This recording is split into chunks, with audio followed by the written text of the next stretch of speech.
শেখ হাসিনা মানব জাতির কলঙ্ক, ক্ষমা করা যাবে না মন্তব্য বিএনপি মহাসচিবের।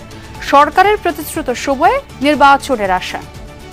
আশা করি আগামী দিনে যে নির্বাচন প্রতিশ্রুতিবদ্ধ হয়েছেন এই কেয়ারটেকার সরকার, সেই নির্বাচনের মধ্য দিয়ে আমরা জনগণের একটা সরকার তৈরি করতে পারবো। রাঙামাটির পথে এনসিপির পদযাত্রা, শহীদ ও আহতদের জন্য গণঅভ্যুত্থান সেল গঠন করছে দল। চট্টগ্রামে জানালেন নাহিদ। আমাদের নিজেদের পার্টির তরফ থেকে একটা গণঅভ্যুত্থান সেল, শহীদ এবং আহত কল্যাণ সেল আমরা করছি। সেটার আন্ডারে আমরা আমাদের জায়গা থেকে সর্বোচ্চ চেষ্টা করতেছি। গণহত্যা মামলা ট্রাইব্যুনালের সাবেক মন্ত্রী, এমপি ও পুলিশ কর্মকর্তারা ওবায়দুল কাদের সহ ৪৫ জনের বিরুদ্ধে ১৫ অক্টোবর তদন্ত রিপোর্ট দাখিলের নির্দেশ।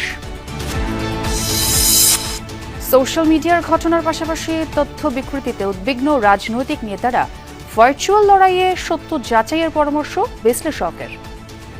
অনলাইন প্ল্যাটফর্মে এবং সোশ্যাল মিডিয়াতে বিভিন্ন রকমের বক্তব্য বিভ্রান্তিমূলক, বাস্তবতা এবং সামাজিক যোগাযোগের আবার আলাদা দুটো জগৎ তৈরি হয়ে যায়। অনেক পজিটিভ দিক আছে, কিন্তু আবার নেগেটিভ দিকও আছে, যে এখানে অনেক অতিরঞ্জন আছে, মিথ্যাচার আছে।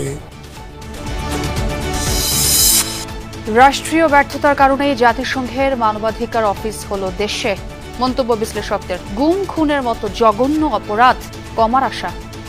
একটা ভরসার জায়গা যদি তৈরি হওয়ার মতো ব্যাপার ঘটতো এত বছরে, তাহলে আমরা আন্তর্জাতিক এই সংস্থাকে বাংলাদেশে ইনভাইট করার মতো প্রয়োজনীয়তা আসলে ঘটতো না।